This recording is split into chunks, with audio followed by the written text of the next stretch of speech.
Hello, everybody, and welcome back to another episode of In Between the Stitches. I'm your host, Brady Wilson, and of course, I'm with my co-host, Chase Olschwanger.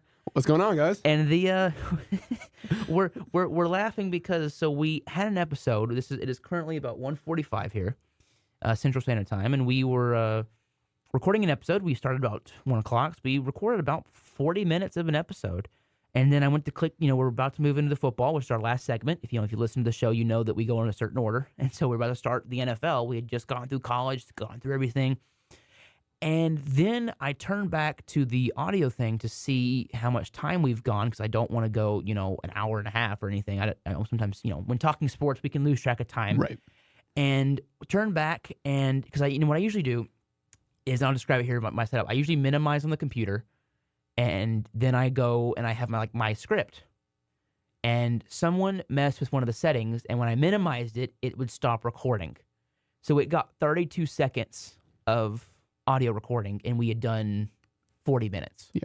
So if any of this sounds a little rushed, sounds a little pre-rehearsed, I mean, we do rehearse a little bit, but if it sounds a little just kind of like we're reading it word for word, we've already said all of this. I already went on my Sad Rangers rant. We already talked about a bunch of stuff, college. So we're going to not rush through it because I don't want to rush it.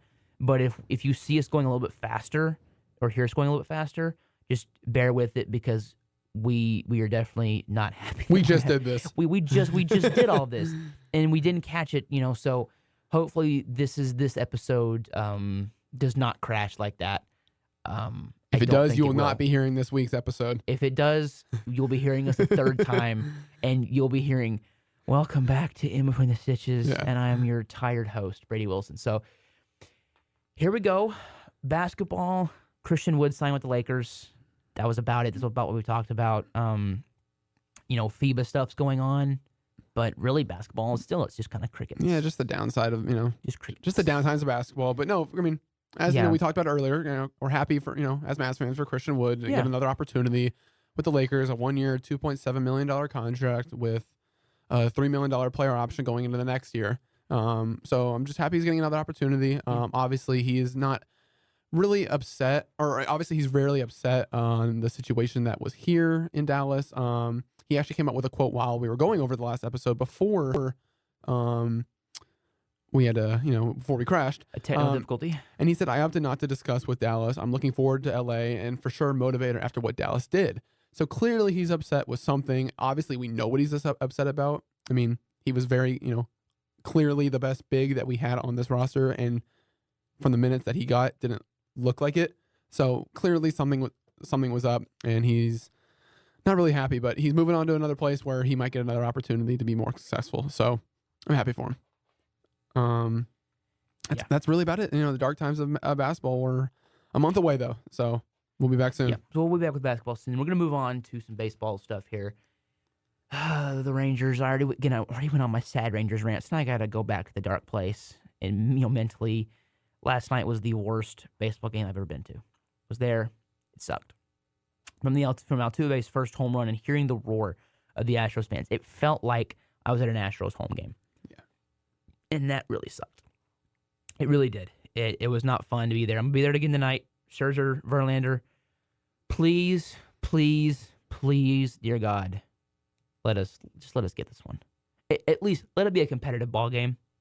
Let me feel like I'm in this game for most of it. I don't want to feel like after the top of the first, we're done. I don't want to feel like that. It sucked. It sucked. And it leaves me asking a question, after Evaldi, that was his rehab start. Like we talked about, that was Evaldi's rehab start. And I had no blame towards him. I wasn't going into that game being like, if he allows 5 runs, 4 runs and whatever, how many hits he did. I don't care. I'm not, you can't put a guy in that position after 2 months of no starts, of just bullpen sessions, no rehab assignments, to come in and play one of the best teams in baseball. Yeah. I mean, what do you expect him to go just strike out the side 3 innings in a row and be done? No, it's not going to happen. You can't expect him to do that. And so it leaves me with a question. And that question is, where do we go from here? Where do we as Rangers fans go? Because I felt like last night leaving the stadium, it was rock bottom, right? And I feel like I'm hoping that we don't continue that rock bottom tonight. But it felt like last night was rock bottom. And you know what they say about rock bottom? The only place to go is up. And so we're hoping that we go up from here. And there's been a lot of ideas floated around about what do the Rangers do to try and, figure this thing out. And one of the ideas that's been floated around is Evan Carter being called up. I'm not a fan of this. I don't want to put the pressure of a pennant race on a 21-year-old kid and say, here, and if it was to provide a spark, sure. But to be the guy, he can't pitch. He can't do everything. So no, leave him in AAA and have him on your roster opening day. I'd rather have that. I'm not punting the rest of this year. I'm not saying that we're going to miss the playoffs. If you told me that we'd be here the day on opening day, if you said, all right, you're starting the season today, Brady, you're going to be 72 and 66, I believe is our record. No, we're 76 and 61. 660. Well, no. Sorry, 64, I think it is. I mean, just 76 and 62. Yeah. 76. Yeah. If you said on September the 6th, that's going to be your record, I would have said, hell yeah. Yeah. That's great. That's awesome. Let's do this, right? I mean, I'd have been excited, right? So I think there's a lot of reason to be excited for Rangers. There's a lot of reasons to be excited as a Rangers fan right now. Your team is not what it was last season. It's not what it was in 2021. I will rather have a really great season and a rough stretch than a 102 loss season like in 2021. That year sucked from beginning to end.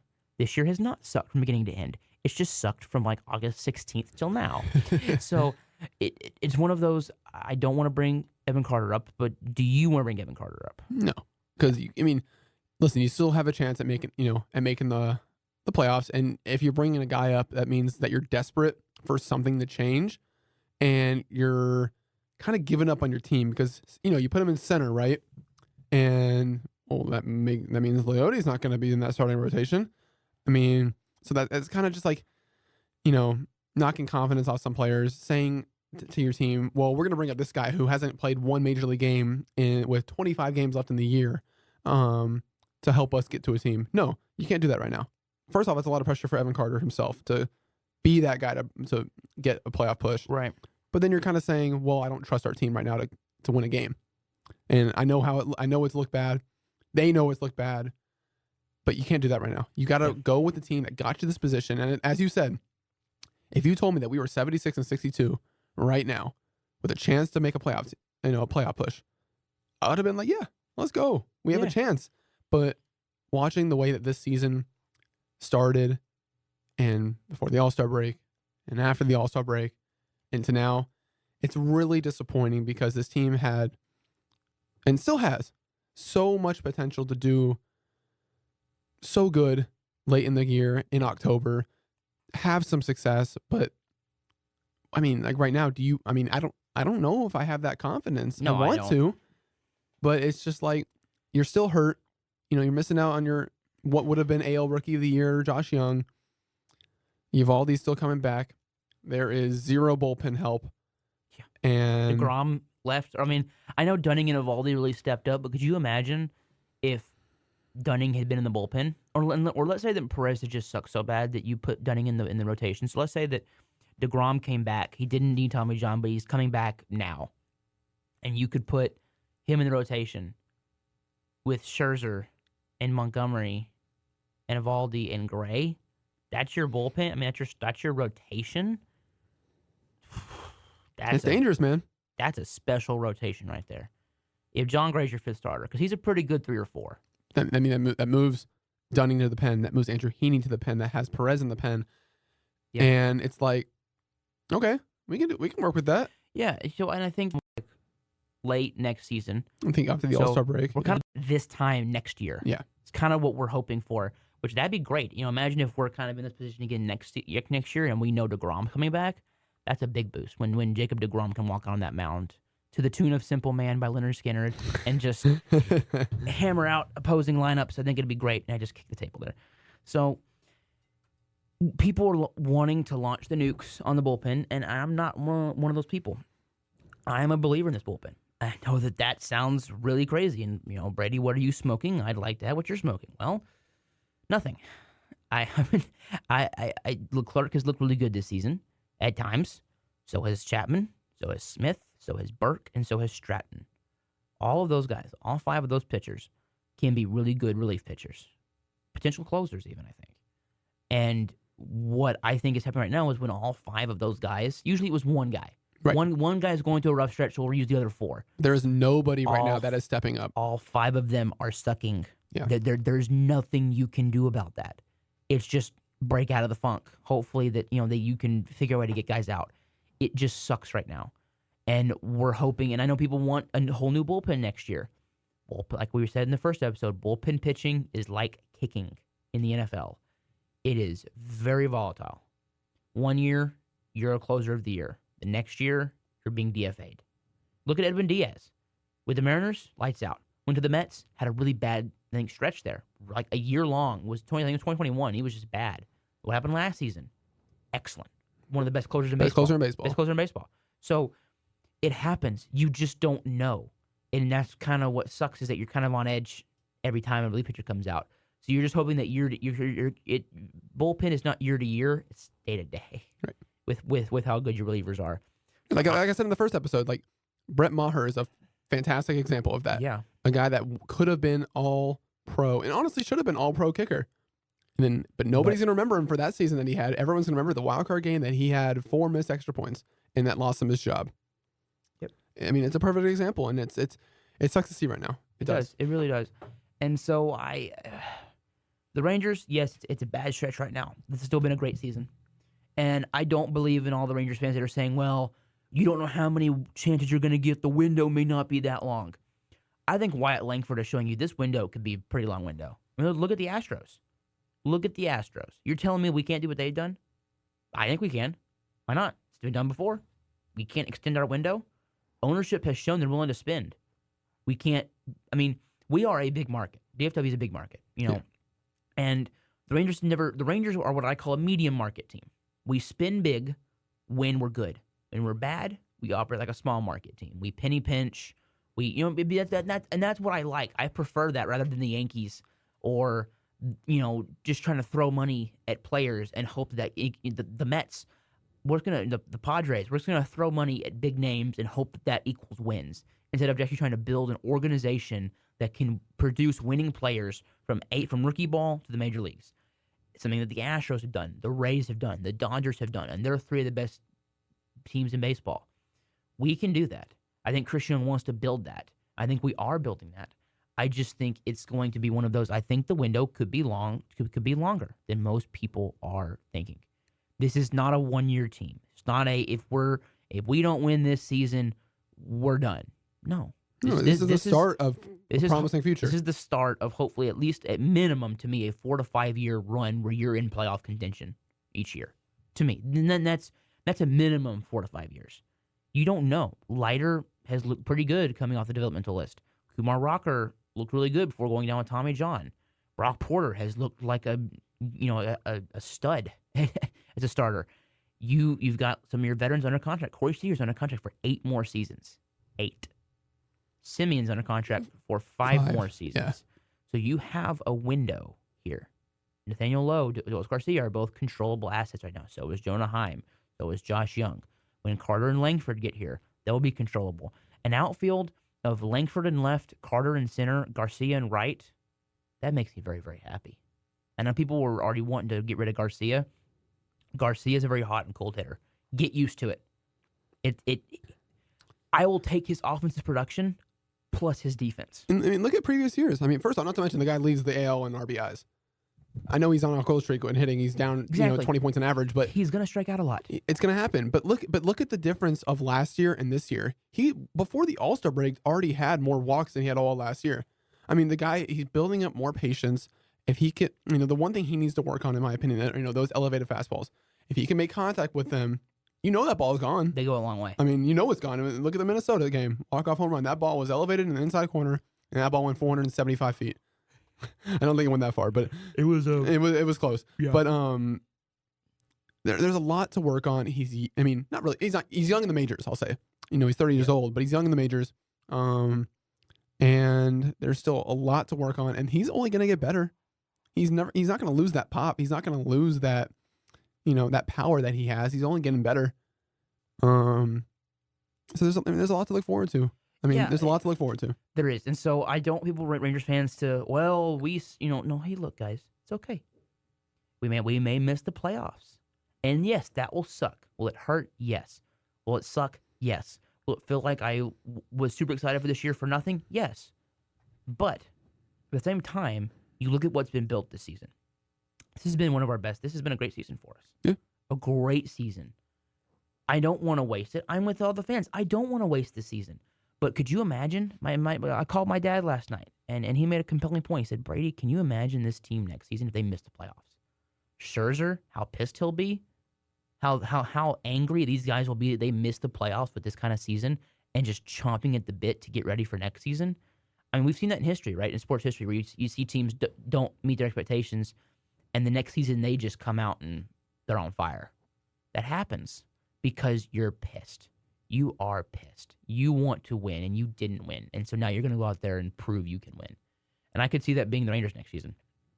It's possible. Plus, if you don't get in the playoffs, you're in that draft lottery. I'm just saying. And the Rangers are the number 1 overall pick. Obviously, no. But I'm just saying, with the lottery now, not missing the playoffs, you could still get a decent pick, potentially. You never know. But I think it's going to turn around. Bochy said last on the postgame, look, man, I can't do a Bochy impression. I can't get my voice that deep. But look, we can turn this thing around. I just have to push them to do it. I just have to keep, I just have to get behind them. There's no more waiting. Yeah. These happen now. There is no, it's only July, you have time. It's September. Like, this time next month, we'll be watching playoff games. Will we be in it? That's TBD. Better get your butts in gear if you want to be one of those teams in those playoff games. Okay. Not as sad of Rangers rant this time. But, hey. The first episode was a lot longer of a talk. It was a lot gloomier, too. It was a lot more the sky is falling. We can't really repeat everything we said. No. So, then we go. Just making sure it didn't cancel on us. I have PTSD now. Yeah. So, Jason Dominguez is helping the Yankees surge. Great for them. They still have a chance. I've seen crazier things happen in baseball. If the Yankees make the playoffs, you know how noisy their fans would be. Yeah. Ellie had a great game. The Reds kill the AL West. Thank you, Reds, for beating the Mariners. Shohei Ohtani's going to need elbow surgery. We don't know if it's Tommy John. They're kind of gatekeeping this, like you said, on the first episode. And like I was saying earlier, man, what are they doing? They are blowing their chance to sign Shohei. Like, I understand. I completely understand that you are mad at him and you're mad at yourself and you're mad that you didn't trade him, whatever, but you're going to throw him under the bus? Really? You're going to throw him under the bus and say, well, it was his fault. We wanted to get him an MRI and he didn't want to, so it's all Shohei's fault. You're burning that bridge. Are you just trying to guarantee you don't get him so the disappointment's not as big? Like, I don't understand the thought process behind it. You know what I mean? So, but let's move on from baseball. Hopefully tonight will be a better game. Scherzer, Verlander should be prime time matchup. Again, dollar hot dog night. We need this game so bad. Oh, we need this game. We can't get swept. I don't want to have to hear about how the Astros came into our house and kicked our butts and knocked us out of the playoffs. That would hurt so bad. College football. I'm going to recap some games from last week. UNT versus Cal. I know you were there. What did you see from that game? I saw a lot of promise, and then I saw in the second half that Cal is a Power 5 team, and we are not yet. And yeah, I mean, it was a 2-score game at half. It was a 1-score game the whole first quarter, tied actually, and then they got a little got a stop, got a score, made it 2-score game at halftime. Sure, 13-point game, that's fine. You're right there. Yeah. Get a stop, score, you're right back in it, and then Jaden Ott, their running back, who was actually ranked by the CFB sports page the second best running back performance of week 1, and he was fantastic, and he kind of just put Cal on his back and carried them to a victory, and it was a pretty decimating victory. So, but no, I saw a lot of promise, and I'm excited for this season. UNC goes to FIU this upcoming weekend, and it's a game that they should win. It's a game that they will be favored. But we know it's college football. Anything can happen. But yes, it is a game that they should win. I do want to read a tweet here about the Rangers real quick. This is from the man who pitched the greatest game in Rangers history, Derek Holland, the Dutch Oven, who pitched that Game 4, 2011. It was Game 4. I feel really like a bad Rangers fan right now for not knowing which game. I know what game you're talking about. Yes, it was Game 4. Okay. It was Game 4 because I remember it was the win because we were down 2-1. Derek Holland, please, Rangers fans, don't come after me for forgetting that. He made a tweet today, just now, and I want to read this word for word here. I understand the frustration with the Rangers, but I can promise everyone and assure everyone, each one of those guys in that clubhouse is not quitting, not making excuses, and is trying to do everything they can to get back on track. Too good of a team and too good of a staff. They want this. The results may not be showing it, but I can assure you every single person in there, and he'd used the wrong there. Sorry, it messed me up there. In there wants this more than anything. I promise you that. Just a tough patch that's going to take every single one of them to get out of it. And I believe they will come together and get out of this funk, and they will make some noise. I believe in this team, but they definitely need the fans to stay with them and believe too. One game, one out, one pitch at a time. Be loud and continue to support them even when going through these tough times. Let's effing go. And then it's the Cody Rhodes gif when he's, let's go. And I have to agree with Dutch there. Look, this team can come out of it. We've played really well. And he's right. This team has so much talent. We can come out of this. It really does. We really do. Sorry to pivot from college football. Well, back to college football. Yeah. I just want to read that tweet. Thank you for Dutch for making that tweet. Makes me feel a little better. I feel excited. I feel ready to go. Ready to storm the gates. Nebraska at Minnesota was a good game. Low-scoring game, but I really feel like Jeff Sims, again, he needs to cut down the turnovers, and Nebraska could be a decent team this year. Colorado at TCU. Florida, Utah just killed them. Florida looked like they left their talent on the bus. I mean, it was bad.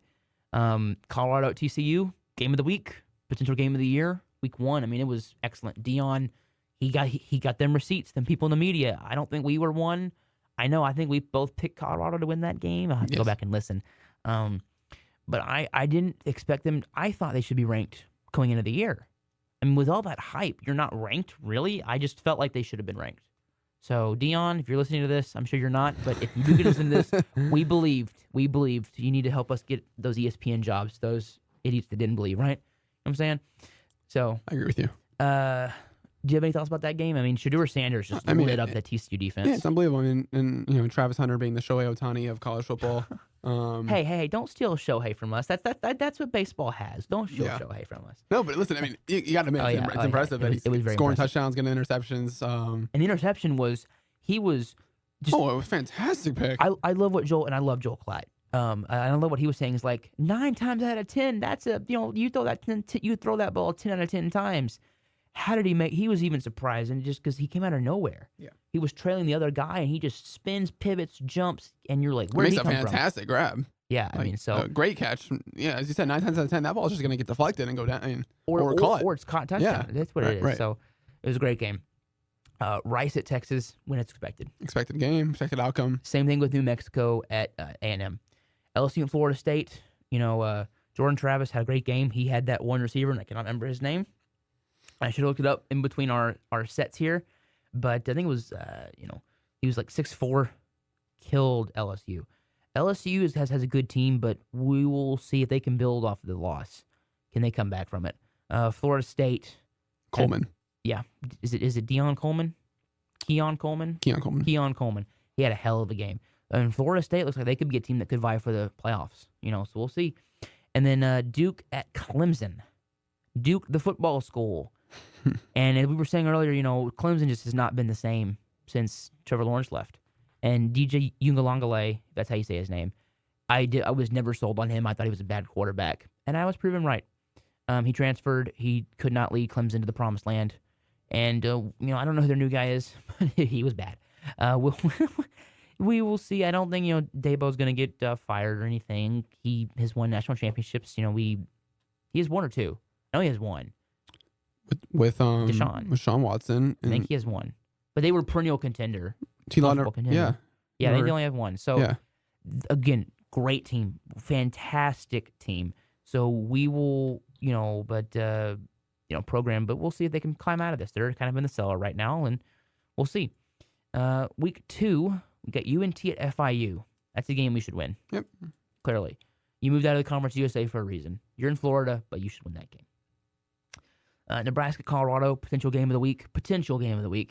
Again, I like Matt Rule. Help build the Temple program, help build the Baylor program, try and build the Nebraska program, and I think he can do it. I think Colorado's going to win, but hey, you can't bet against them now. Yeah, Jeff Sims does have a chance though. If he doesn't turn the ball over and the receivers can catch the ball, they have a chance. They really do. They have a good defense. Utah at Baylor. Baylor got beat by Texas State. It's very embarrassing for Baylor. Utah's a good team. They're a team again that could be vying for that playoffs. I mean, we don't have the 12-team playoffs yet. That's next season. So you are kind of looking at it as, if you get Cam Rising back, and even then, the quarterback played really well against Florida. But we'll just have to see what happens with Utah. But I mean, Florida State and Utah are both teams that are looking to get in that college football playoff picture that haven't normally been in that picture before the 12-team playoff comes in. You want to get in now. You don't want to punt for next year. Ole Miss at Tulane. I'm gonna pick Tulane. Why not? It's a great game. Well, why not? I mean, they're ranked. They're a pretty good team. If they could beat an SEC school, that'd be a coup. What are they? I wouldn't like to see that just because UNC they got them on the schedule. Yeah, but, exactly. It'd be interesting. Yeah. Then game of the week. Texas will march the Longhorns into Tuscaloosa to face the Alabama Crimson Tide and Nick Saban, the emperor of college football. And it kind of feels like that Bama goes through these stretches. 1 or 2 years of just a horde of NFL talent. Then a year or two where he builds it back up. Then another year or two where it's, what I mean? Kind of feels like he can little pockets. And it feels like coming off of Bryce Young, it's a pocket where you're still good. They're still going to be probably a top 10 team, but maybe not in that top 4, which is what you're looking at this year. Not next season, right? No 12-team playoffs. And Texas is looking to get into that 14 playoff picture. And this would be a game that could prove that not only can they get in that top picture, and Bama would probably kill any hopes they'd have of being in the top 4. It would prove to the world that Texas belongs in the SEC. Again, yes, Bama is going through, but maybe a bit of a rough stretch. And of course, a rough stretch for them is 9 winning by 30 instead of 50. 9-10 wins still, right. Oh boy. Yeah. But this proves that you can hang with the SEC. Even if, people aren't going to think about that with Bama. They're going to think, man, they beat Bama. They're arguably the second best team in the conference. They can hang. Because what I'm worried about is, can Texas play Ole Miss? Can they play, Kentucky? Can they play Tennessee? Can they play LSU? These, A&M. Can they play against the mid-level towards the top level SEC schools? But this is it's not Georgia, not Alabama, the other schools, and this would prove that they can beat one of those top 2 teams. And I know you're a Texas fan, so what do you think? No, I mean, remember, flashback to last year, a game that, in my opinion, they should have won. Quinn Ewers got hurt. He was looking great. He was dealing up, and Bama ends up winning in a heartbreaker by 1 point. Yeah. But no, listen, teams are different. You said Bryce Young, he's gone. The running back class in Texas is literally completely different. No Bijan, no Roshan. Yeah. Both guys I love, by the way. Yeah. I love Roshan Johnson. Yeah. So we'll see what happens. There's not really I don't think it'll be another. I mean, it very well could be a 1-point game, but I think whatever team wins this game is going to win by a touchdown or 2. I think it's going to be more of a game where one of these teams is going to show who's truly better, and it's not going to come down to right. That last second. So I don't know. I'm excited for the game though. I mean, it's gonna be a good one. You hope, and go Horns. Yeah, that's for me at least. So we're gonna now pivot to the NFL, and this will be the bulk of the episode. Again, sorry if we rushed, and I do want to make a disclaimer because on the audio thing it says time. We're at about 30 minutes here, but length it says that 10 seconds. So if there was a delay in the start, like if we're delayed by 10 seconds, I do want to apologize if the beginning was screwed up, because I'm worried, because there's 2 times. They have a time and then a begin and end time. And so what I'm hoping is that something doesn't screw up the audio. So if something is screwed up in the audio, whether before, middle, or after, I want to go ahead and apologize, and I'll say this again at the end. We're having technical difficulties. We have a new podcast director. We're still working out the kinks of all this stuff. So bear with us. Not to mention this. Now we're on like an hour and 15 minutes. Yeah. So here we go. To start with the NFL, I'll just, because I got a notification on my phone. Joe Burrow, I'm ready to go. He'll play. Chris Jones is in a holdout. I would love to trade for him, by the way. Yeah, we right. were talking about this earlier. I'd give up a first round pick for him. I mean, could you imagine? I'd go Osa and a second this year and like a fourth. I'd do that. I mean, I'd do it too. I mean, you'd be killing your picks, because you wouldn't have a fourth. You don't have a fourth this year. It's with San Francisco. Yeah. Trey Lance. But so we're gonna do this for the NFL season. This is our plan. Is we're gonna do season predictions right now. So it's gonna be standings and record, and then each week we're gonna predict the games, and then we're gonna keep track of our picks. And each week we're gonna have okay, this week I went 8-8 with my picks. I went whatever. At the end of the year, we'll see who got more right. The prize will be pride and bragging rights. So it's something that I do. I'm gonna bring Chase in on this. Kind of told him today. So Yeah. kind of like, oh yeah, hey, by the way, we're gonna do this. So we're gonna go. We're gonna start with the season predictions. And what division do you want to start in? I think it's only right to start in the NFC East. You want to start in the NFC East? Okay. I'll kick it off here. I have the Commanders finishing last at 5-12. I have the Giants in third at 10-7. I have the Cowboys in second at 12-5, and I have the first repeat NFC East champion. I have the Eagles at 13-4, repeating their record.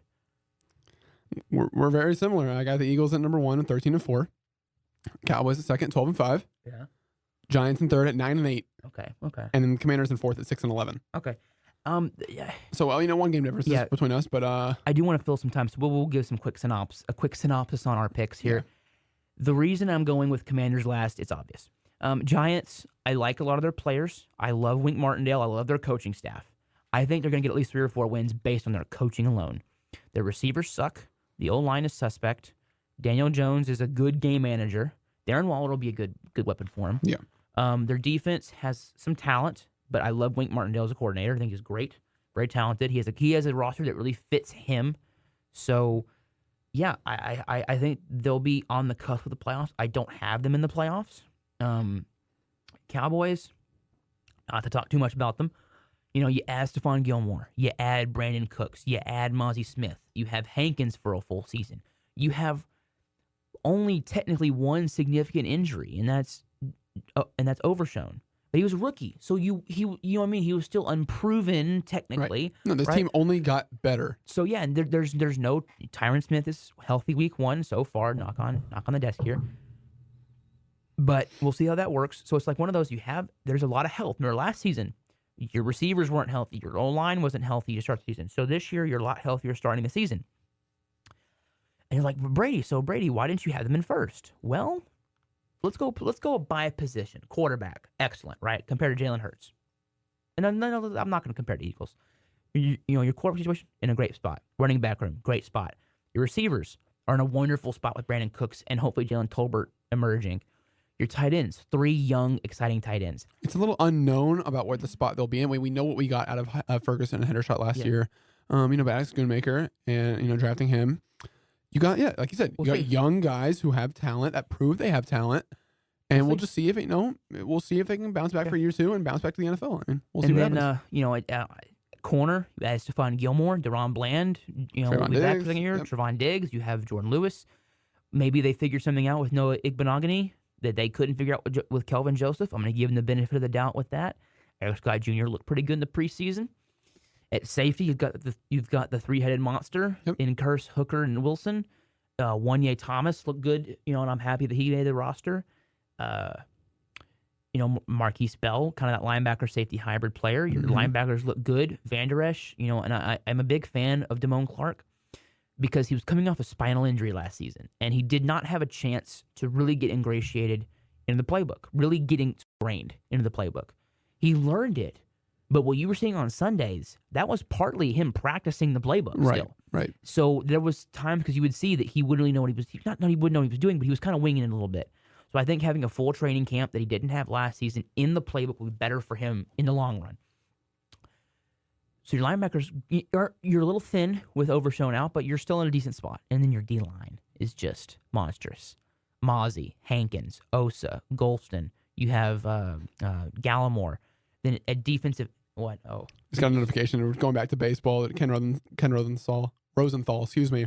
Just talking about the Rangers is saying, end quote, the problem is that bullpen has been a season-long issue. Really? Well, I guess that. Yeah. Well, I don't really know if I agree. Season long? I mean, go back to the first part of the year. It's been an issue at times. Yeah, but right. But as you know, I hate to go back to baseball because we're on the NFL. But real quickly, going back to like Josh Morris, for example, he'd be our 8th inning pitcher. Then Will Smith would close it out. I was very confident with that too, right there. Well, and it's just I think for the Rangers, your bullpen, we knew it was the Achilles heel coming into the season, and it has not been the true Achilles heel throughout the year, but it has really been the Achilles heel in this losing streak. Yeah. Yeah. Sorry for the quick no, you're tangent, good. But I got the notification. I just thought it'd be nice to share. You're good. And then you got edge rusher. Ugh. All right, Micah, D-Law, you going for one snap. Then then Williams and Fowler, you go in for a snap. And then it's just you got Dorrance Armstrong had a great. You've got dogs. You're so good at defensive edge that Isaiah Land, you had to let him go. You're pretty talented at edge rusher there. But you're like, okay, Brady, but you forgot to mention a position group. It's like, oh yeah, I did. My position group, offensive line. And there's a reason for that. All the positives I just mentioned. I am a big believer that next to your quarterback, offensive line is probably the most important thing. Because if you can't protect your quarterback, it doesn't matter. Even then, so I could argue probably even more important. You need to protect whoever you have back there. You can't protect whoever it is, it doesn't matter. And you've got 5 really good starters. Tyron Smith, Tyler Biadasz. I think I was a little too loud there. Tyler Biadasz, Zach Martin, and Terrence Steele. 5 guys that could all go to the Pro Bowl. You've got 2 Hall of Famers, 2 guys that were either a low draft pick or an undrafted free agent, and each year has improved and are hopefully, Steele's got a big contract. And then you've got a former first-round pick that is in his second year, hoping to build off of a really good rookie season. Okay, so you're starting 5 really good. We should be able to win games with that 5. What happens when one of those 5 gets hurt? Well, I'll tell you what happens, and I'm really hoping that by me clicking, it's not ending. Okay, the broadcast is still going. We're good. You gotta watch out for that. Watch out for that. So you're like, okay, well, we're looking really, really good, right? That you just said, O-line. Well, who goes in when one of our guys goes down? Well, and obviously we hope no one goes down. But at guard, you got, I think Josh Ball's on IR. So, okay, we got Chuma Edoga, cool, and TJ Bass. Okay, who's at tackle? Austin Richards and Matt Waletzko is your 2 backup tackles pretty much right now. This isn't the 53 man, which is that's cool, but if one of those guys is in there, I'm a lot more worried. Edoga's pretty good. I like Chuma Edoga, and Richards looked good in the preseason, but a lot of them are still improving. It's just you're worried if one guy goes down, and guess what? One guy is probably going to go down at some point, and my money's on Tyron Smith. That's the safe bet here. So that is why I cannot put the Cowboys above the Eagles. That's the long reason. I cannot see our offensive line holding up for 17 games. Simple as that. What about you? I want to get your thoughts on this.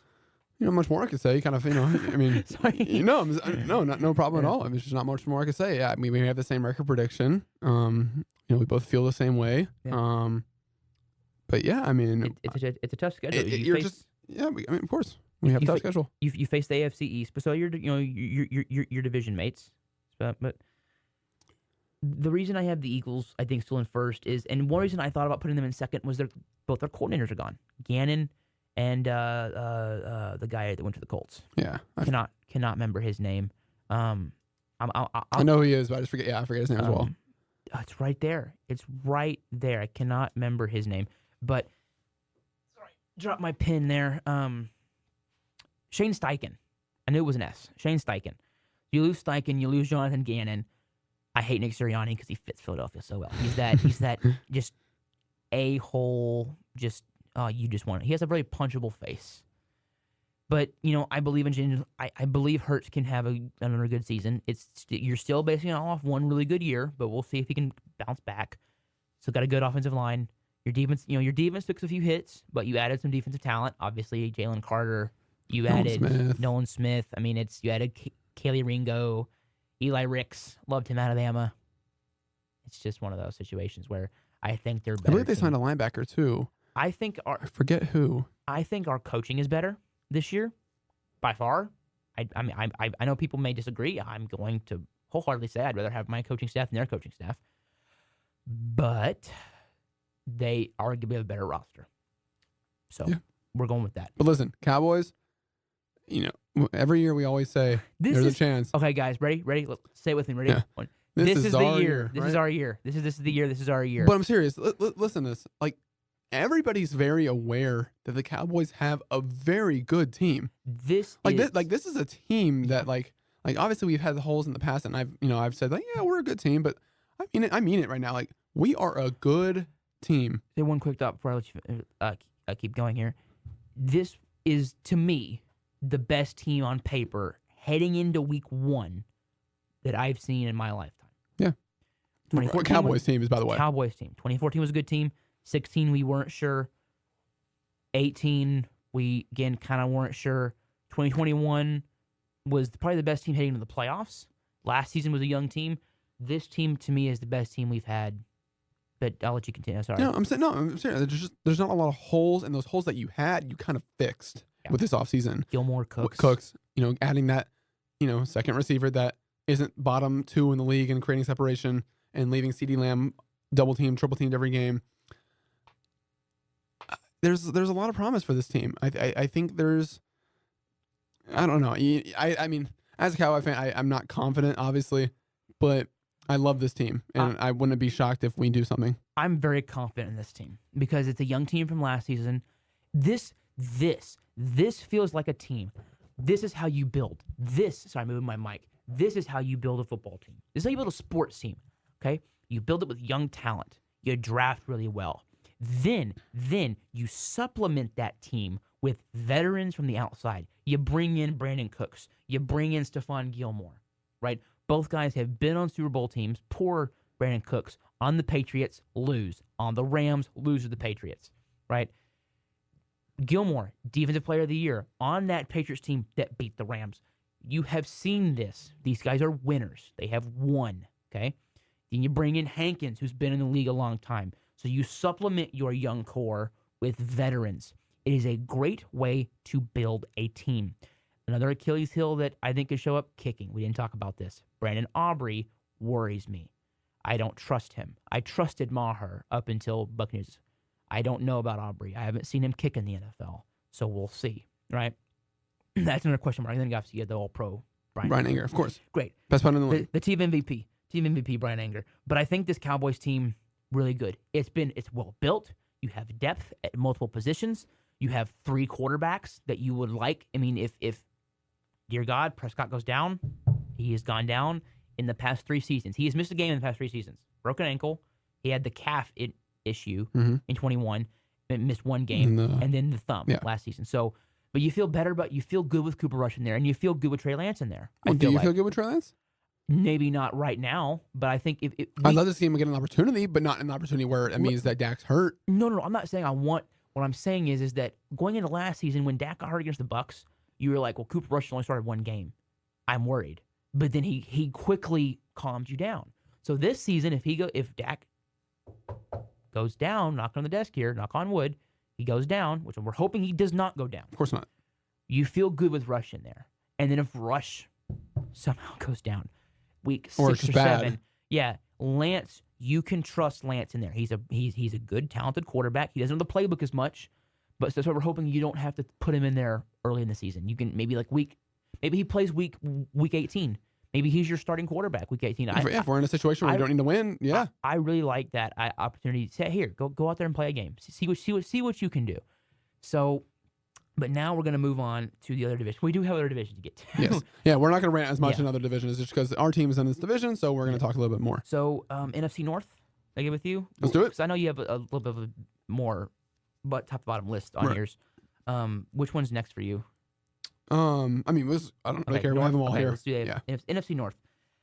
The reason I did it backwards that time was because of the Cowboys. This time I'm just doing it top to bottom. I got the Lions in first at 11-6, Vikings in second at 10-7, the Bears 8-9 in third, and the Packers 7-10 in fourth. So I'm going to start with the Lions, who I have either tied for first or in second. And it all kind of bases off tomorrow. Because, if you don't know, the NFL season starts tomorrow, Lions versus Chiefs. Yep. But there's been, a lot of talks. Travis Kelce hyperextended his knee yesterday in practice. He's questionable. Chris Jones, doubtful with contract negotiations, not being, not really in his liking. So that kind of without your number one weapon, without your best defensive weapon, right? Lions are a good team. I think Lions win this game if Kelsey's not there tomorrow. And I would have them at 11-6. If he's there, if Kelsey's there, if Chris Jones find a way to play, I have them losing, going 10-7 on the year. But I'm just going to say that, if I had to bet that Kelsey's not going to be there. Chris Jones is not going to be there tomorrow night. So I had the Lions going 11-6. I had the Vikings going 11-6. I have the Packers at 7-10 and the Bears at 6-11. And I think that's where we kind of differentiate the most because you have the Bears just under 500.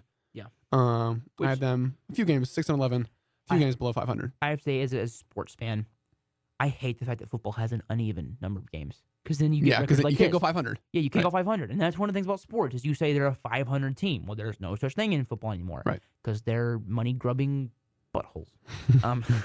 Can't really cuss on here. So, my mom listens to this. I can't cuss on here. Yeah. She's gonna text me about that. So you got the Lions there. I mean, I like this Lions team. I really, really do. Did you finish? I didn't even. Yes, I finished. Okay, I say, did you finish your rankings there? Because I wasn't sure. Lions 11-6. I believe in Dan Campbell. I really, really do. I like Jahmyr Gibbs. I like some of the guys they've added. I like the football players. They did not draft for need. They drafted their players. Jack Campbell fits that MO. They drafted those type of players, and I really like their guys. Vikings, I think they're a good team, but I think they'll regress a little bit. I do. I just think they're due for a little bit of regression. They're kind of a weird team without Dalvin Cook. We'll see. They don't have a lead running back. What, did something happen? No, just a Schefter notification. JSN is going to play in the season opener. Cool. Go ahead and talk about that then. Bears, I really like the moves they've made. They're starting to build a team. I like Fields. I love DJ Moore. I drafted him in fantasy, so I'm believing in DJ Moore there. I have them at 8-9 there, and then the Packers. It's not that I don't believe in Jordan Love. I actually do. I think Jordan Love is going to need a year to get back into playing consistent football. He hasn't played in a few years, right? I mean, it's not like he did the old sat out 1 year of football. No. He sat out multiple seasons. Now, he did sit out, but under future Hall of Famer Aaron Rodgers. Yes. So, but I don't think we've seen a quarterback like this, a young guy that you develop for this long, sit this long. I can't think of one on top of my head. And usually it's 1 year, maybe two. I think Rodgers was one. It may have been two. I'm not 100% sure. I think it was two. May have been. And then with obviously Mahomes, it was one, right? So we've seen this, but Love sat two, three seasons? I think it was three because he was drafted in 2020. Yeah. So he sat for 3 seasons and did not play any football, really. And he played very sparingly. And so you're worried. You're definitely worried that he'll need a transitionary period. And I think they need another year to build their roster up in the offseason. So we'll see. I mean, I could be dead wrong about him, but in this division, I have the Lions as the division winner, obviously, and then I have the Vikings as one of the wild card teams, along with the Cowboys. So do you have? I'm curious. Do you have the Vikings there in the playoffs? I have them 11-6. So you have in the playoffs. Yep. Okay. What did you have so you have the tie there. Okay, I see what you're doing. Yeah, I see that. Okay. NFC West. I've got the 49ers at 12-5, the Seahawks at 10-7, and it's my third wild card team. The Rams at 8-9, and the Cardinals. I did give them 2 wins because I don't think they're going to go 0-17, but I could see it happening, even with Kyler. I could see it happening. I gave him 4 wins. I'll tell you that. Okay, there you go. Yeah. I think the 2 wins will come with Kyler Murray. I'm making that prediction right now. The Seahawks are my third wild card team. I really like the way Geno Smith has played under Pete Carroll. I like JSN. I like them adding to that receiving core. I like their offensive line going into another year. Developing Charles Cross, developing was the guy from Stanford. No, it was the guy from Stanford. Right tackle. Yeah. Mm-hmm. You're picturing Abraham Lucas. Abraham Lucas. Yes. Yeah. So I believe went to Stanford. Yes. And so you're hoping that those 2 tackles you have your bookends, your defense, Tariq Woolen. You've got some playmakers over there. So I'm thinking they could get better, and I think 10-7 is a good record for them in the playoffs. So what do you think? I have 49ers 12-5 as well. I have the Seahawks at 9-8. Okay. I have the Rams at 6-11. Okay. And the Cardinals at 4-13. Quick note on the Rams. I give them 8 wins because it's Sean McVay's their head coach. That was it. Because they have Sean McVay, and I like him. I trust him. But, I mean, I don't know the Cooper Kupp status. But they do have Stafford. Well, Stafford's gonna be back, right? I assume. Yeah. So, I mean, you have Stafford. You have Donald. Got some players. I'm thinking 8 wins, but I don't think I'm giving that playoff picture. I mean, we play the Rams too this year. Yeah, we do. So, are the Seahawks one of your playoff teams? 9-8. So no, I don't have them. No, I didn't really put on my thing like if they're our wild card team or not. I just kind of went record. Okay. The NFC South. I got the Saints at 10-7. It was tough to find a division winner there. Falcons at 9-8. Panthers at 7-10. And then the Buccaneers at 5-12. Oh, you're so close. I had Buccaneers at 6-11, but Saints 10-7, Falcons 9-8, Panthers 7-10, Buccaneers 6-11. So, and I think we're gonna have pretty much the same point on here. Derek Carr, I like him as the quarterback. They still have playmakers on that defense. Got playmakers on offense. Once Kamara comes back from his suspension, you never know. The Falcons, they're kind of a weird quarterback situation, but they got Bijan and Tyler Algier, 2 nice running backs. They're gonna be a running team. Poor Kyle Pitts. It's just. I mean, I was still rooting for him, man. But yeah, going back to the Saints, I actually gave them a 10-7 record due to their schedule. They have a lot of matchups where I think that they can really succeed and be successful. They're playing some young quarterbacks. Yeah. They are playing in that division. Right, in the division itself, but they also have, I believe, the AFC South as matchups this year. Yeah. Wow. That is they just kind of have good for them. Yeah, so they kind of have those matchups where I think they can really be successful and just win those games. They might not be like one of the best teams in football, but because of the matchups they have, I think that that defense can carry them to low scoring wins. Yeah. And I think those will have some games where they can, And I can't remember their head coach's name, but he still a fairly new coach. Yeah, I know his name. Obviously, I just can't. We're blanking on here. I'm gonna Google this. It's been a long 2 episodes. This makes us this makes us sound like we're not professionals. We are professionals, Dennis Allen. Yep. Right, so he's coming into his 2nd year as a Saints head coach, I do believe. As a coach, yeah. So he was the Saints DC. So okay, so he's been with them since 2015. So he's a Saints guy. Been with them a long time. It said Super Bowl champion. Was he on that 09 team? He was. So to look at his, I just think this is cool.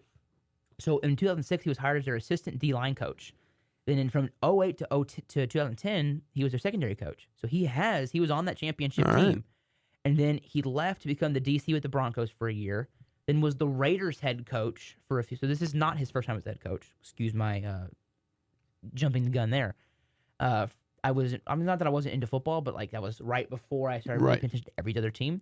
Then he was the defensive assistant in 2015, was the Saints defensive coordinator from 2015 through 2021, and then was now been their head coach. So obviously pretty accomplished. Has been around, and so I think he can help lead this team.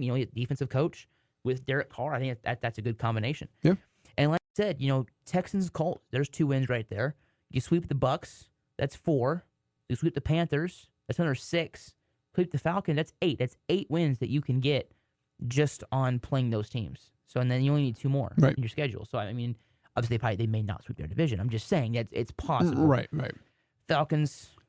Desmond Ritter, we'll see. Good at Cincinnati. I felt he could develop into something. Yeah. We're just going to have to see his development. And the Panthers, I like the team.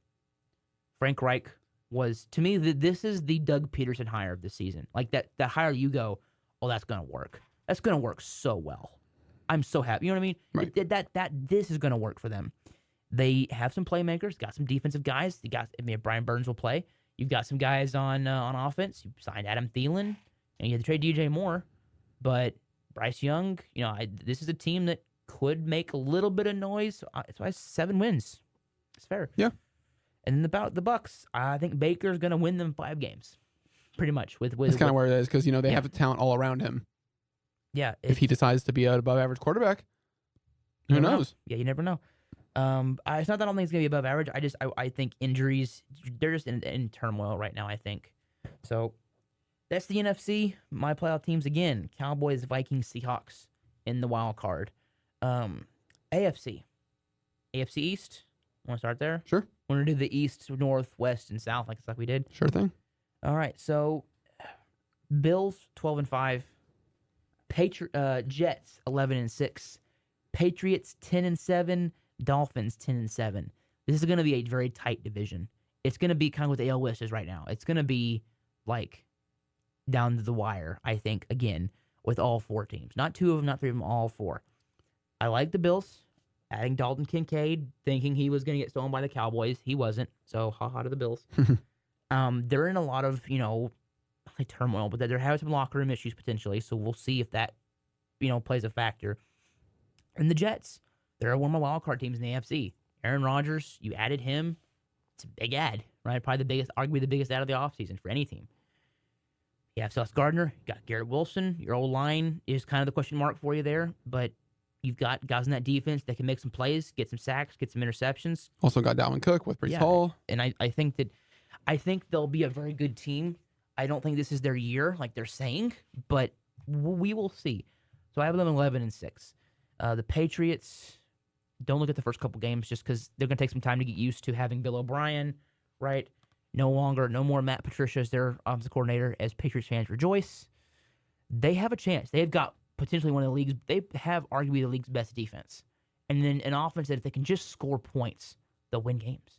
I mean, they will win a lot of games if their offense can not be last year's offense, which I think they can. Bill O'Brien's a great OC. He's shown that he can be a great OC.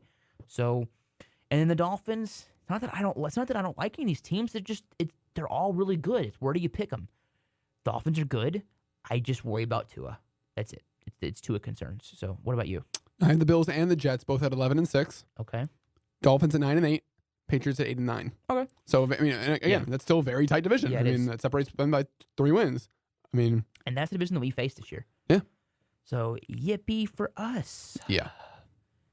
NFC North. I get the Bengals at 13. Or AFC North. Yeah. Bengals at 13-5.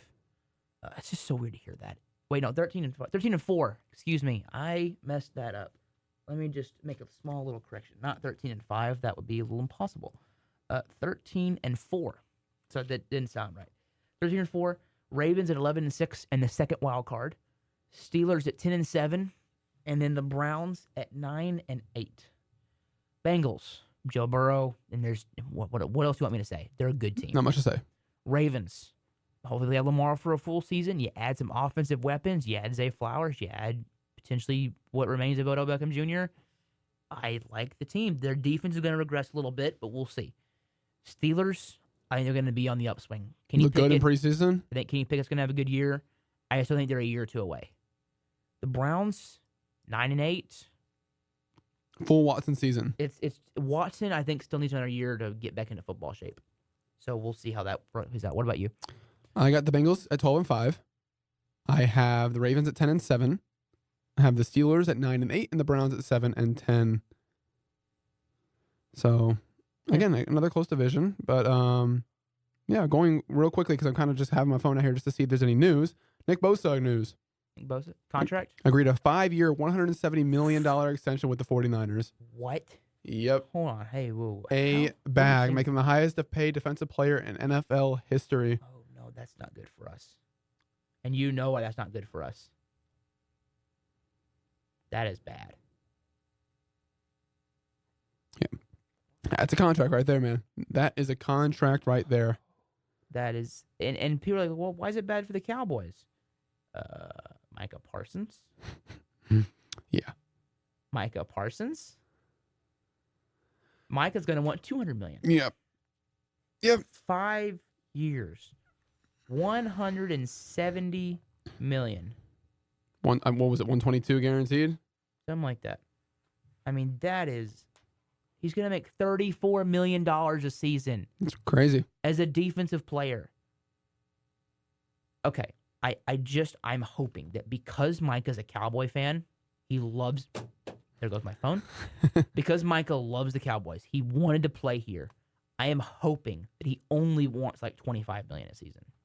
That's my hope. Yeah. I'm hoping that he does not want that kind of money because he wants to play here. Right. And he wants to win here. And this is why. This is what I hate about the modern NFL. All these players, I secured my bag. Yeah? You ain't going to secure that ring. Who can the Niners pay now? Nobody. I'm sure they have cap space. Right. But I'm just saying, when you pay, it's one thing about Tom Brady I will always compliment him on, no matter what. He was always willing to not be the highest paid quarterback because he would rather win 6 Super Bowl championships than be the highest paid player. It's a very selfish thing. And I hate, and I understand. I'm not going to, old man screaming at the clouds that all these guys make too much money. Because I don't believe that. I actually do believe that they deserve the money they make. What makes me mad is when I hear players say, well, I really want to win, but I want the most money of any player at my position. Well, you can't have both. Do you want to win, or do you want to be the highest paid player ever? Pick one. Now, would you rather have $34 million, Nick Bosa, or $20 million a season, and we could build a championship team around you? 34? Okay. If I ever hear like Nick Bosa complain, I just don't know why we can't build a championship team. You're the reason. That's $34 million in cap space in one player. One. I got 52 other guys I got to pay. Right. It's ridiculous when people try and say, I want to win and secure the bag. It's only $20 million a year. And I'm not, and I'm not saying that, they should just be happy with that and move on. No. Get what you feel you're worth. But then don't complain when you can't build a team around you. It's the argument I've had for quarterbacks. Unless your team can just kill the draft every year, which is very rare. The Patriots did it. Pretty much, you could probably look at their drafts and say they have one impact player in each draft. Right.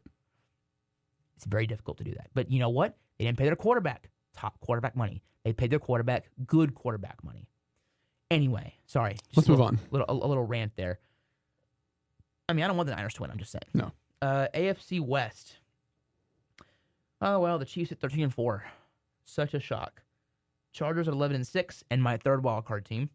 Broncos at 9-8. Let's ride. And then Raiders at 8-9. Another kind of tight division there. Chiefs, they're due for a little bit of regression, and I'm not hating. I don't want Kelsey to call me a jabroni or anything, but I think they're due for a bit of a regression, especially if Jones holds out, especially if Kelsey's out for a time. It's possible. Right. They'll regress to 13-4. They're not going to have a 15-win season or nothing crazy like that. The Chargers, Kellen Moore, he's going to run an efficient offense.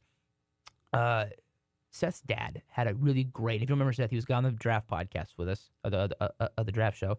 His dad had a really good way of describing Kellen Moore. He's like the kid that gets the playbook on all Madden, doesn't really know what he's calling, but it's a really good playbook. He's just throwing plays out there. Right. And it feels kind of like that. He didn't really know how to put together a drive. He came from the Scott Linehan offensive tree. He's going to run a top 10 offense with them. But will they win the Super Bowl? No. I just don't see it. I maintain Kellen Moore will never win the Super Bowl as a play caller. He does not have the cojones, the marbles, to call those big-time play calls. Yeah. He just doesn't. He's too scared, in my opinion, as a Cowboys fan that watched him.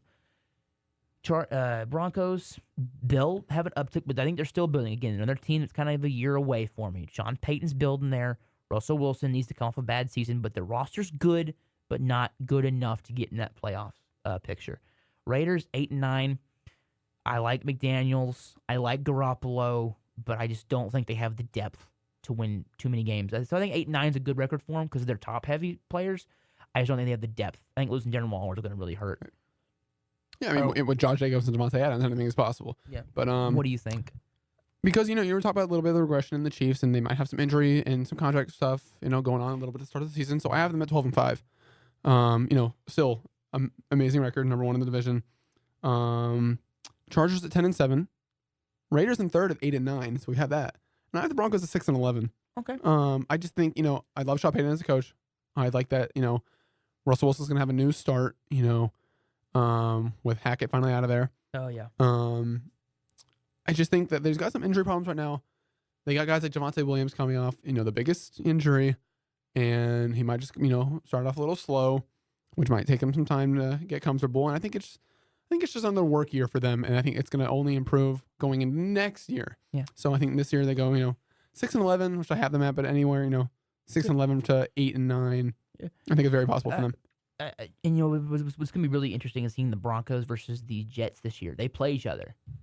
And that's going to be interesting because of all the comments about Hackett and attacking him, basically. And it'll be interesting to see Peyton versus that will be a fun game to watch.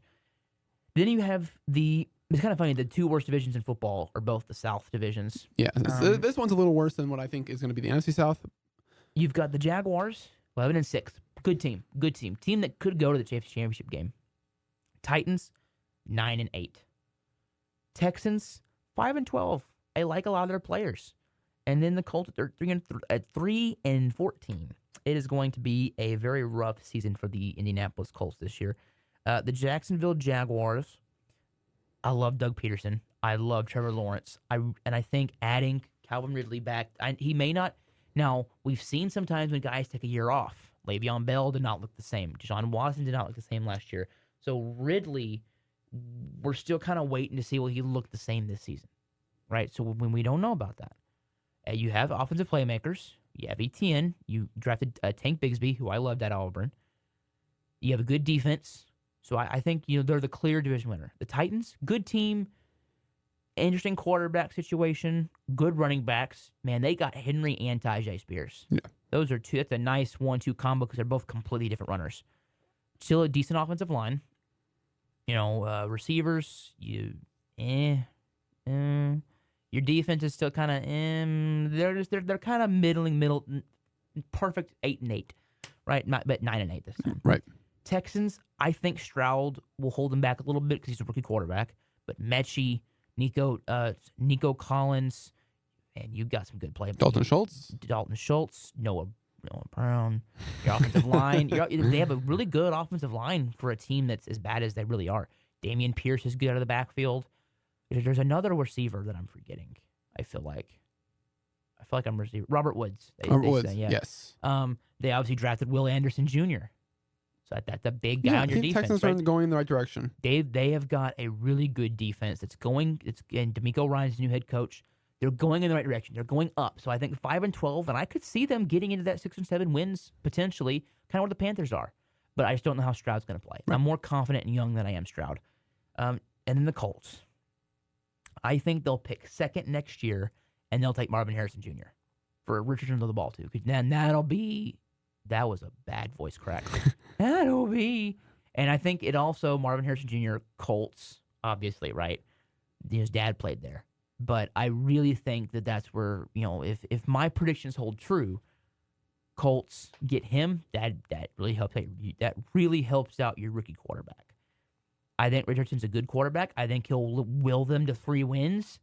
They have nobody else on that team that's really any good. I mean, Michael Pittman's good. Jonathan Taylor, we don't know. They're a team that's just not very good. Yeah. Just plainly not very good. And so I think they'll be picking top 3 next year, and we'll see what happens. So what do you think about the AFC South? So I have the Jaguars winning the division at 11-6, Titans at 8-9, Texans at 5-12, and the Colts at 4-13. All kind of similar to what you said. There's some teams that aren't as good as the others in that division. Obviously, I think the Titans are a very interesting team this year.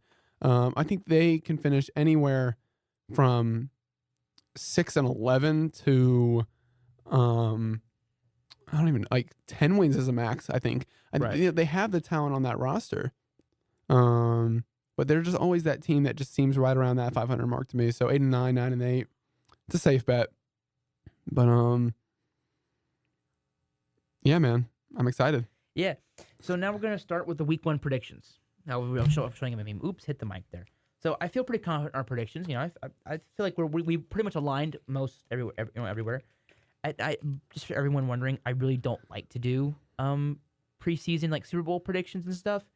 If you put a gun to my head and said predict the Super Bowl, it's tough not to say the Cowboys. It really is. But I'm gonna say Cowboys Eagles NFC Championship game, and I'm gonna say Bengals. I'm gonna say Bengals Bills AFC Championship game. And I'm going to say Bengals, Eagles, Super Bowl, Bengals and Super Bowl. So Bengals are my Super Bowl pick. If you want to say, if I get that one wrong, I don't care. Chase, do you have anything to weigh in there? I hope you're wrong because I hope the Cowboys are in that spot. I hope I'm wrong too. I'm just going off. I don't want to be too much of a homer. Right. Because you know me, I really am. So now week 1 predictions. Okay. And again, I'm sorry I kind of surprised you with this. No, you're fine. But week 1, it starts tomorrow. I'm sorry I didn't mention that when we started the football segment here, but it does start tomorrow. In this episode, we'll run a little bit long here. We'll try and shorten it a little bit here. It does start tomorrow night. Lions, Chiefs. Kelsey's not going to play. He's questionable, and if he does, it's not going to be Travis Kelsey. He's going to be limping. Lions. You have any, we're going to go game by game here. I'm not betting against Mahomes at home. I'm going Chiefs. Okay. Panthers at Falcons. I'm going Panthers. I like Bryce Young against the Falcons here in week 1. Get off to a good start. They're on the road. I like them. I'm going against you again. I'm going Falcons. Wow, okay. Here we go. We're going to have some different records here. Texans at Ravens. I'm going No, I'm joking. I'm going the Ravens at home. Ravens. Yeah, I'm going Ravens. Bengals at Browns. Bengals on the road. Big time. This is a rivalry game. Bengals. I mean, Burrow, he's maybe not 100%, but it's still Joe Burrow. Bengals. Yeah. Jaguars at Colts. Jaguars. It's funny. I said the Colts win 3 games. I may not pick the Colts 3 times. Right. So that's just kind of how it works. Buccaneers at Vikings. Vikings at home. Yeah. Vikings. Titans at Saints. I got Saints at home. It's Titans. I like the Titans, but I think the Saints want to get. I think they want to prove that Derek Carr's got a little more to prove than the Titans. I'm gonna go Saints as well. Niners at Steelers. I'd love to take the Steelers here for the upset. I'm gonna put the Steelers on upset watch on this one, but Niners. Cardinals at Commanders. I'm going the Washington Commanders, and they're in Washington. I think Sam Howell may have a good game. I'm taking Arizona. Really? I am. Without Kyler. I am. And without Colt McCoy. I am. I just think that it's going to be quarterback. I don't even know. Exactly. That's why I'm going Arizona. Hold on. I don't even think they have announced it yet. Have they? They've talked about some guys they have on the roster that might have potential start, but they haven't, I think, listed an actual starter yet. So right now they have Josh Dobbs will probably be the starter. Okay, so Dobbs will be the starter. Give me the Cardinals. They have Clayton Tune and Jeff Driscoll.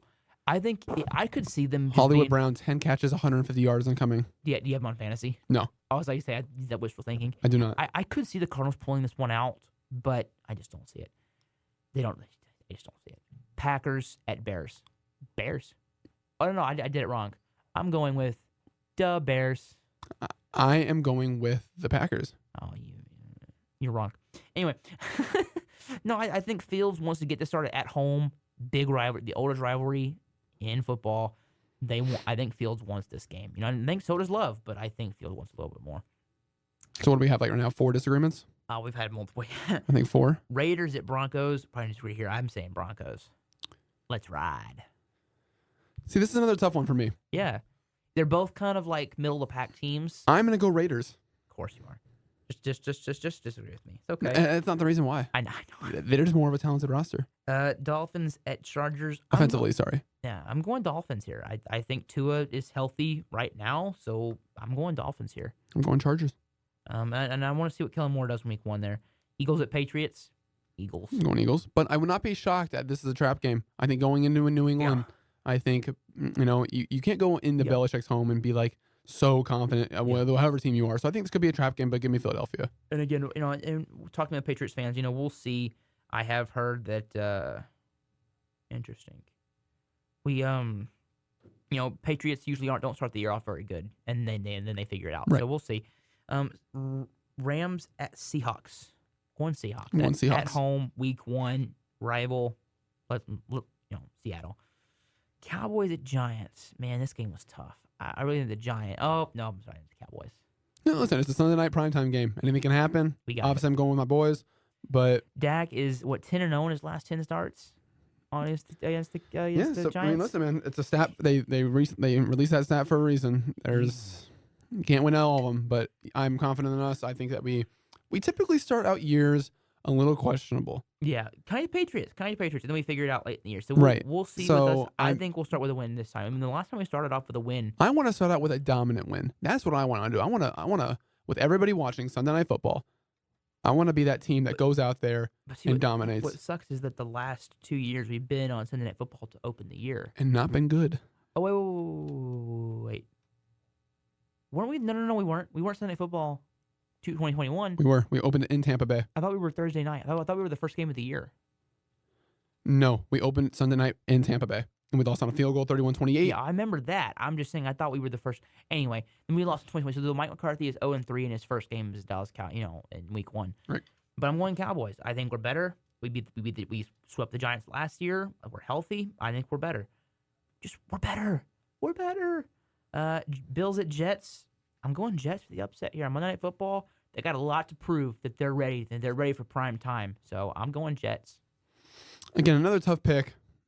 You look at this two ways. It's like, are the Jets comfortable now with this new roster? Right. But I will go with the Jets as well. All right, cool. So we had some agreements. So we'll come back week 2 and announce who won. I was this, Chase was this. It's gonna be I was right, he was wrong, but that's just my personal humble prediction. So there's really not much else to talk about. Obviously, Bosa, his big contract just dropped. I'm glad it. In hindsight, I'm glad that we had to do the second one because we would have missed the Bosa thing. Right. So in retrospect, it was kind of a blessing in disguise. But again, sorry for like the lack of maybe energy if it hurt. But it's because our voices. I don't know about you. My voice is tired. Yeah. I've been talking a lot. Yeah. So fantasy wise, I don't want to talk about much. We're not going to do any start, sit, bench, cut. No. It's just I may mention like, hey, I'm picking this guy up. You may want to pick him up in your league too. But like, I'm not a fantasy guy. I play it. I'm not really a big as knowledgeable about it. I just play. Right. I play who I like.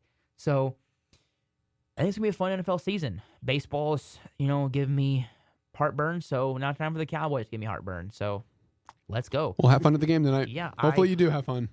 If we have another game like last night with the Rangers, I swear I will never leave early, but it will suck. All right. We will see you guys later. See you guys. Yep.